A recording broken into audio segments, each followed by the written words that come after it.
안녕하세요. 오늘은 성상현 애널리스트의 더 코인을 읽고 제 생각을 말씀드리는 북 리뷰를 진행해 보도록 하겠습니다. 성상현 애널리스트가 탁월한 이유는 남들이 다 금리 인상으로 위기에 온다고 외치던 2022년, 2023년에 재무부의 역레포 잔고 활용을 꿰뚫어보고 자산시장의 랠리를 정확하게 맞췄기 때문입니다. 반면 저는 역사를 나침판 삼아 22년 초 위험 자산을 모두 팔고 그때 하락장은 피했지만 정작 23년 이후의 랠리는 손가락만 빨며 지켜봐야 했습니다. 그의 통찰은 훌륭합니다. 오늘 저는 그의 통찰에 저의 생각을 한번 말씀드려 보려 합니다. 성상현 저자의 핵심 논리는 이렇습니다. 미국 정부는 절대 망할 수 없다. 장기채 금리를 억누르고 인플레이션을 용인해서 120%에 달하는 국가부채를 우아하게 녹여버릴 것이다. 1940년대 2차 대전 이후에 미국이 그랬던 것처럼 말이죠. 하지만 숨은 현실은 뭡니까? 정부가 빚을 녹이는 동안 PC방에서 라면 팔고 월급을 받아서 생활하는 우리 서민들의 현금 가치도 같이 녹아내립니다. 가장 치명적인 오류는 지금을 1940년대로 착각한다는 것입니다. 1940년대의 미국은 압도적인 무역 흑자를 내는 세계의 공장이었고 전 세계 자본이 도망칠 유일한 피난처였습니다. 미국 외의 국가는 2차 세계대전의 전장이 되어 피해에 허덕이고 있었으며 미국 본토에서는 전쟁이 일어나지 않았습니다. 하지만 지금 26년의 미국은 어떻습니까? 벌어들이는 돈 없이 카드 돌려막기로 연명하는 세계 최대의 무역 적자국입니다. 게다가 중국과 중동 국가들은 미국채를 내다 팔며 금으로 도망치고 있습니다. 국채를 사줄 고객이 사라진 것입니다. 지금은 1940년대가 아니라 무분별한 돈 풀기로 달러의 신뢰가 박살나고 오일 쇼크가 터졌던 1970년대 스태그플레이션과 비슷하다고 볼 수 있습니다. 1971년을 보십시오. 당시 미국은 베트남 전쟁과 막대한 복지 정책으로 달러를 통제 불능 수준으로 찍어냈습니다. 우리는 70년대 인플레이션이 오일 쇼크 때문에 터졌다고 생각하지만 60년대 동안 엄청나게 풀려있던 돈 때문이었습니다. 요즘 돈이 똥값 되는 것은 모두가 알고 있는 사실인데, 그래서 자산에 투자해야 한다고 하는데, 왜 돈이 많이 풀리면 인플레이션이 온다는 기본적인 사실은 간과하는 것일까요? 저의 투자는 인플레이션은 언제 어디서나 화폐적 현상이라는 밀턴 프리드만의 진리에서 시작합니다. 그리고 70년대 대인플레이션은 그것이 10년의 시차를 두고 나타난다는 것을 보여줍니다. 지금의 우리도 2008년 이후 물가가 오르지 않는다며 엄청난 돈을 풀어냈죠. 코로나 때는 지금까지 풀린 4조 달러만큼을 2년이라는 짧은 시간에 다 풀었습니다. 그래서 차기 연준 의장인 케빈 워시는 본인이 연준에 있을 때보다 연준의 대차들의 쪽표가 0이 하나 더 붙어 있다고 말했죠. 우리는 어마어마한 돈이 풀린 이 시대를 살아가고 있습니다. 다시 70년대로 돌아가 보죠. 달러의 가치를 의심한 프랑스 드골 대통령이 종이 달러를 줄 테니 약속대로 금을 내놔라고 요구하자 닉슨 대통령은 배째라는 식으로 금 태환을 정지해버립니다. 달러가 실물, 곧 금과의 끈을 끊고 타락하기 시작한 역사적인 닉슨 쇼크입니다. 지금 전 세계의 중앙은행들이 미국채를 내다 던지고 본국으로 실물 금을 사들여 나르고 있는 작금의 엑소더스와 완벽히 일치하고 있습니다. 당시 프랑스 드골 대통령은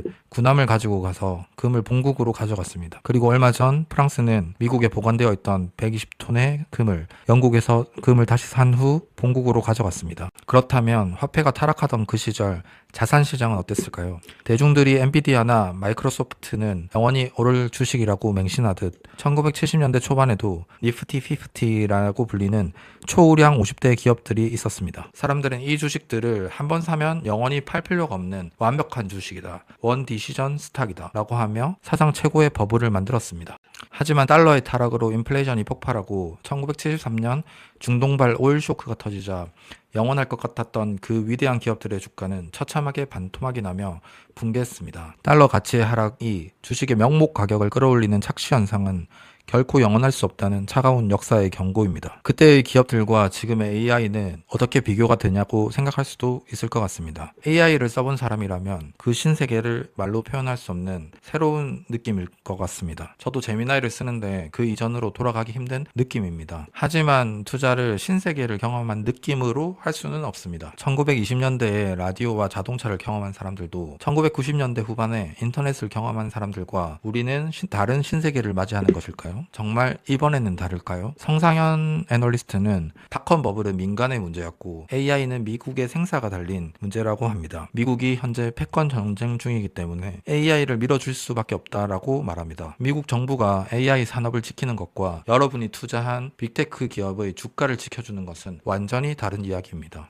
저도 AI가 세상을 바꿀 것이라 생각합니다. 마치 인터넷이 세상을 바꾼 것처럼요. 하지만 AI가 세상을 바꾸는 것이랑 AI 주식이 계속해서 끝없이 올라가는 것은 완전히 별개의 문제입니다. 지금 1970년대와 소름 돋게 비슷하게 흘러가고 있습니다. 2008년 이후 마음껏 돈을 풀 수 있었던 것은 실물 인플레이션이 없었기 때문입니다. 구리 가격, 은, 우라늄의 가격을 보십시오. 이것을 보고도 실물 인플레이션이 없다는 사기에 넘어가실 건가요? 그래도 실물 인플레이션이 없다고 말할 수 있었던 것은 기름값이 오르지 않았기 때문입니다. 심지어 연준이 보는 코어 PCE는 기름값과 식료품 가격은 보지 않습니다.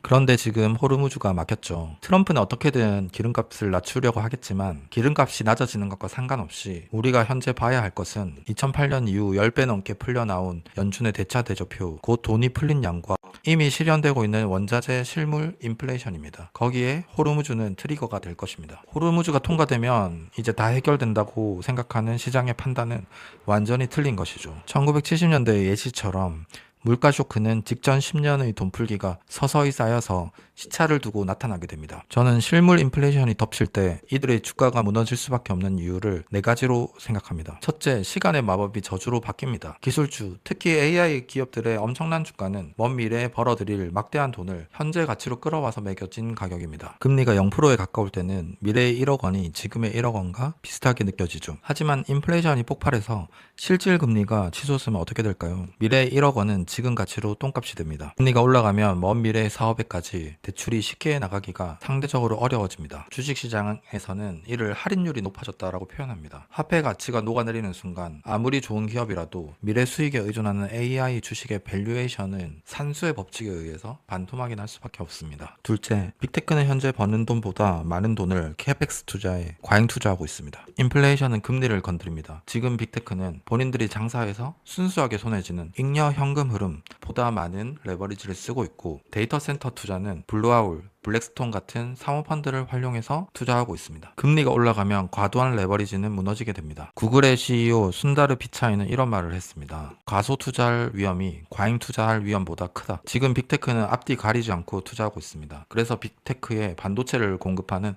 삼성전자, 하이닉스가 엄청난 실적을 낼 수 있었던 것입니다. 그러나 최선단의 하이퍼 스케일러들의 레버리지가 무너지면 삼전, 하이닉스는 그 실적이 무너질 수밖에 없습니다. 다음은 미쓰비시 금융그룹의 25년 12월 보고서입니다.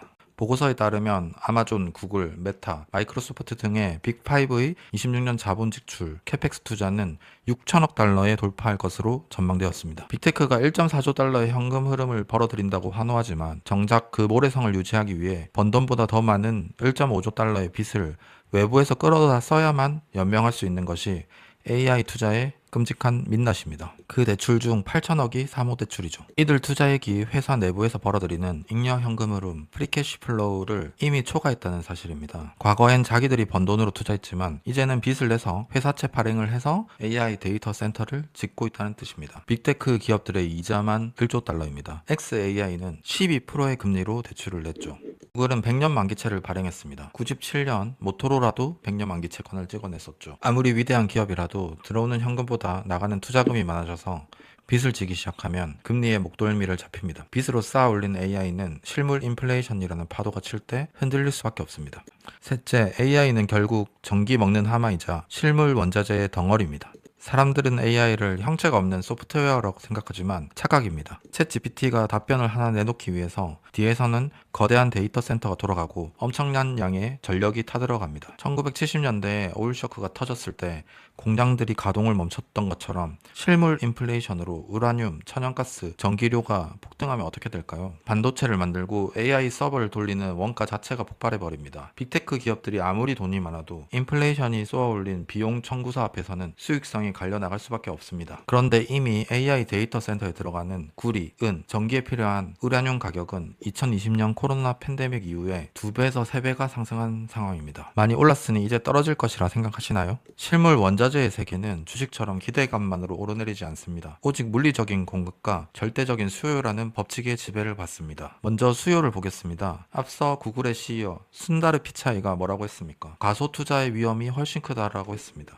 빅테크들은 지금 AI 패권 전쟁에서 뒤처지지 않기 위해 구리 가격이나 우라늄 가격이 얼마가 되든 울며 겨자 먹기로 데이터 센터 인프라를 지어 올려야만 합니다. 원가가 2배, 3배로 뛰어도 이들의 수요는 결코 멈출 수 없는 죄수의 딜레마에 빠져 있습니다. 비싸다고 안 사면 경쟁자에게 죽기 때문입니다. 그렇다면 공급은 어떨까요? 지난 10년간 글로벌 금융시장과 정치권은 ESG와 친환경이라는 명분 하에 전통적인 광산과 원전 투자를 철저하게 말려 죽였습니다. 여러분, 연준 파월 의장이 컴퓨터 키보드를 두드려서 1조 달러를 찍어내는 데는 1초도 걸리지 않습니다. 하지만 구리 강산이나 우라늄 강산을 새로 파서 상업용으로 끌어올리는데 물리적으로 최소 10년이 걸립니다. 현대 일렉트릭은 변압기를 만드는데 5년이 걸립니다. 여기에 더해 빅테크의 막대한 자본력으로도 뚫을 수 없는 물리적, 정치적 장벽이 존재합니다. 파이낸셜 타임스의 위성 판독 데이터에 따르면 26년 완공 예정인 미국 AI 데이터 센터의 40%가 지연되고 있으며 27년 부지의 60%는 착공조차 하지 못했습니다. 전력난을 해결할 대안으로 거론되는 SMR, 소형 원전의 물리적 건설의 리드 타임은 최소 7년입니다. 더 결정적인 것은 정치적 저항입니다. 데이터 센터가 소모하는 전력망 과부하와 수자원 고갈로 인해서 미국 메인주를 비롯한 12개 주에서 신규 데이터 센터 건설을 중단시키는 법안이 추진되고 있습니다. 즉, 빅테크가 아무리 높은 비용을 지불하려고 해도 GPU를 꽂을 물리적 공간의 건설과 전력 공급이 정치적 규제와 님비 현상에 의해서 강제 종료되는 구간에 진입했다고 볼 수 있습니다. 빅테크의 절박한 수요는 당장 내일의 전력과 전선을 요구하며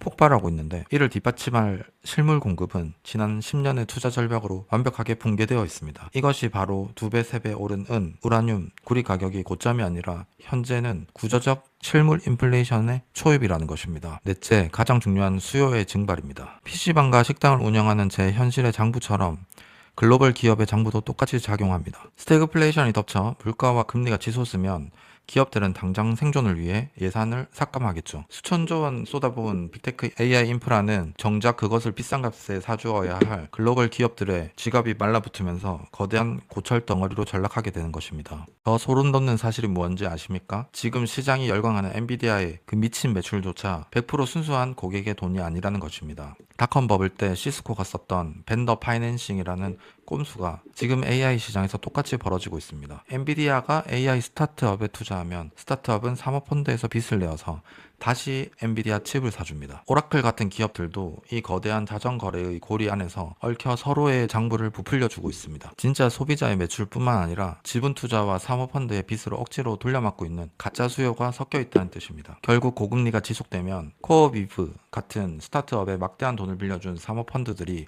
이자 부담을 견디지 못하고 자금 회수에 나설 것입니다. 그 순간 돌려막기로 유지되던 거대한 매출의 사슬은 가장 약한 고리부터 끊어지며 2000년 닷컴 버블 당시 통신 장비 업체들이 겪었던 연쇄 부도를 그대로 재현할 것입니다. 많은 분들이 이렇게 반문하실 것입니다. 그래도 챗 GPT나 클로드 같은 AI가 너무 뛰어나서 결국 세상을 지배하고 돈을 쓸어 담지 않겠느냐. 하지만 장부는 냉정합니다. 현재 AI 혁명의 양대 산맥인 오픈 AI와 엔트로픽조차 매년 매출을 뛰어넘는 조 단위의 막대한 적자를 내고 있습니다. 사용자가 늘어나서 성능이 좋아질수록 그들이 태워야 하는 서버 비용과 전기세가 기하급수적으로 폭발하기 때문입니다. 기술이 세상을 바꾸는 것과 그 기술을 만드는 기업이 흑자를 내고 살아남는 것, 그리고 주식이 우상향하는 것은 완전히 다른 문제입니다. 2000년 닷컴 버블 때 인터넷 기술은 진짜였지만 수많은 인터넷 기업들은 적자를 견디지 못하고 파산했습니다. 정리하자면 장기간의 저금리 속에서도 물가가 오르지 않자 우리는 돈을 풀어도 물가는 오르지 않는다며 우리의 투자에 인플레이션은 더 이상 고려 대상이 되지 않았습니다. 그 증거는 호르무즈가 막혔는데도 그것이 올 효과에 대해서 전혀 간과한 채 삼전 하이닉스 돈 잘 번다, 아직도 너무 싸다 하면서 매수 행렬을 하고 있습니다. 하지만 삼전 하이닉스에서 반도체를 사가는 하이퍼스케일러는 자기가 버는 돈보다 많은 돈을 캐펙스 투자에 열을 올리고 있으며 엔비디아는 벤더 파이낸싱으로 가짜 수요를 만들어내고 있습니다. 이 상황에서 이미 실물 인플레이션은 구리값, 은값, 우라늄 값으로 나타나고 있음에도 불구하고 우리는 우리에게 닥쳐올 일을 보지 못하고 있는 것입니다. 2부에서는 스테이블 코인이 미국채의 수요가 될 수 있을지, 그리고 미국채 시장이 어떤 상황인지 한번 살펴보고요. 3부에서는 AI가 생산성을 높여서 빚을 갚아줄 수 있다고 하는데 그것이 어떻게 가능한지 아니면 불가능한지에 대해서 한번 살펴보도록 하겠습니다.